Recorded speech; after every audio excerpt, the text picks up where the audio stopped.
Maraming pagkailan sa pagkakamos sa karawan. Iyong mo na ito ang iyong lubuan ng isa. Pagkutuloy mo sila sa tingin ng sinti sa pananalipan ng pagkakaisa at pagkakanan.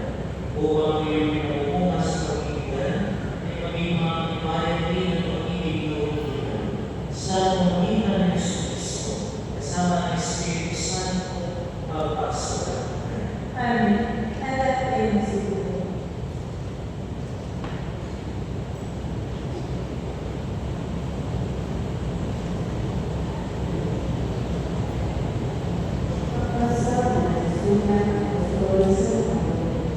Sa mga kaibigan, mga kapatid, pag-uwi kayo sa Diyos sa pag-ibig tulad ng Kristo dahil sa pag-ibig sa atin.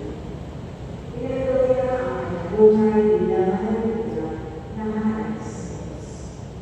Pasok kayo sa isa't isa, tandaan ang paggalang kay Kristo. Mga babae, pasok kayo sa inyong asawa, tulad ng asawa sa Panginoon. Sapagkat lalaki ang ulo ng kanyang asawa, tulad ni Kristo na siya ulo ng simbahan ng kanyang katawan, at siya ang tagapagligtas nito. Kung paano nagsawa ni Kristo ang simbahan, kaya din naman, ang mga babae ay kasakot ng lubusan sa kanilang asawa. Mga lalaki, ibigin niyo ang inyong asawa dahil pag-ibig ni Kristo sa simbahan. Inalok niya ang kanyang buhay para dito upang ang simbahan ay ilagay sa Diyos. Natapos ilisig sa pamagitan ng tubig at ang simbahan. Ginawa niyo upang mailagay sa kanyang sarili ang simbahan para dahil walang galit at walang madugis o ulo. Dapat natin mga lalaki ang kanilang asawa, tulad ng sarili ng katawan.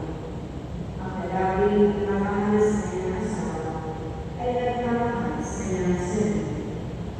Walang taong bumuhi sa sarili ng katawan.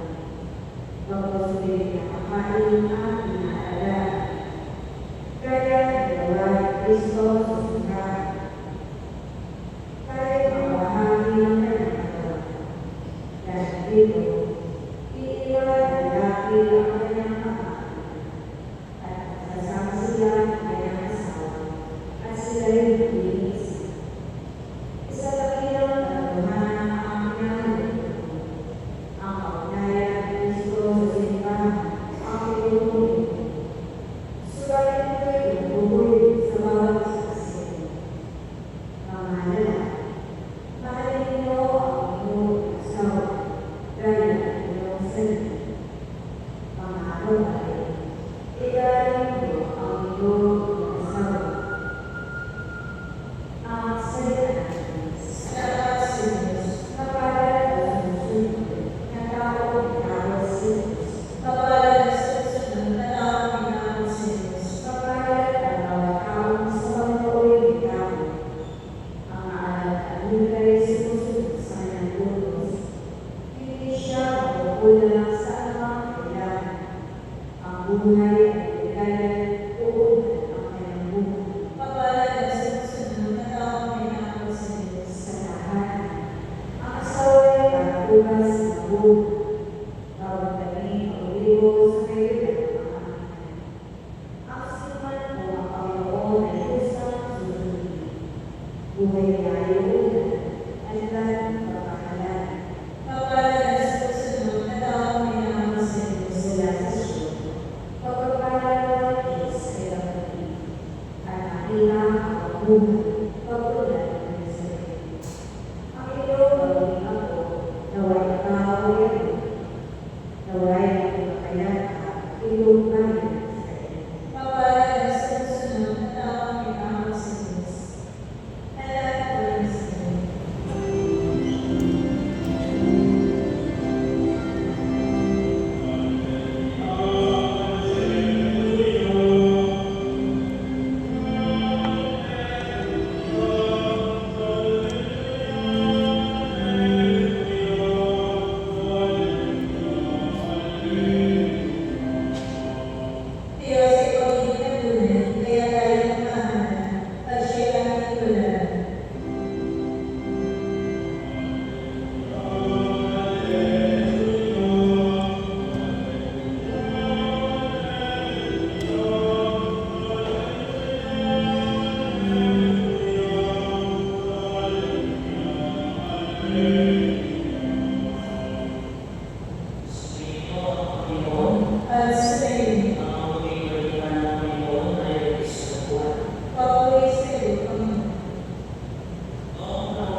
Rini at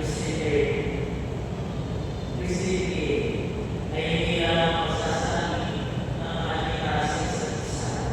Sinasama sa nila, ibilihin ka araw-araw, kahit hirap, kahit masakit, kahit hindi na pinag-iisan. Ang pag-ibig sa kasal ay hindi lamang magpapalagi sa damdamin o emosyon. Ang damdamin ay marakoy, mainit, maliwanag, ngunit magaling mamatay kung hindi inaalagaan. Ang tunay na pag-ibig ay desisyon ng mga mabuhay. Isang desisyon na mananatili hanggang sa kamatayan. Sabi sa kasulatan, ang iugnay ng Diyos ay huwag pag-iwalay ng tao. Hindi ko yung magpapala kundi isang pangako hindi kayo nag-iisa. Kapag napapag-isa, may asang isa. Kapag pareho kayo napagod, naroon ang Diyos sa gitna ng dalawa. Mga minamahal kong pikasa, darating ang araw na matutusin ang pasensya ninyo sa isa't isa.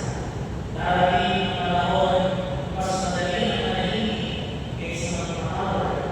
Sa mas madali na padalanahin ninyo, hindi ninyo minahal ang isa't isa dahil perfecto kayo. Minahal ninyo ang isa't isa dahil pinili ninyo ang pagmamahal. Ang tahanang buhay ninyo ay hindi magiging perfecto sapagkat walang perfectong tahanan na pamilya sa mundo ito. Ngunit maaari ito maging banal kung kayo ay magsasama at turuan ang inyong mga anak kung paano ang magdasal, kung paano ang pagkawalan at ang ginagawa ng pagkakamali, kung kayo magpapababa at magnawa sa kailangan ng bawat isa. Sa inyong mga kasamang magulang, ina ang mga kaibigan, kayo ay mga saksi, hindi lamang ng kasalan o isang hindi ni Sir Rini at Christine, kundi kayo rin ay magpapakita ng inyong suporta sa kanila. Hindi po sapat yung mga regalo na ibibigay ninyo sa kanila, kundi kailangan nila ang inyong presensya, ang inyong pagkabay, ang inyong magandang halimbawa upang kanilang tularan. Kapag nakita ninyo sila yung nakikita, huwag niyo silang pupustahan, ipanahan sila. Ang panalangin ay narinig, ngunit sadya ng mga pamilya. At sa huling panalangin, ang pinakamagandang regalo na ibibigay ninyo sa isa't isa ay hindi kayamanan, hindi bahay, hindi buo, kundi ang inyong katapatan hanggang sa wakas. Pinangalan ko sa Rini at Christine, mamahalan kayo hindi lamang sa masayang araw ng inyong mga buhay, kundi lalo sa mga araw na tila hirap, na tila kayo ay sinusuko at manuan ng problema sa inyong buhay. Sapagkat ito ang susuko ng tunay na pag-ibig inyong dalawa. Kaya naway mag-is ng pag-ibig ngayon ay mag-isanali ng pag-ibig ng Diyos sa Pilipinas. At hindi mawala ng Jesus. Amen. Diba, ito po yung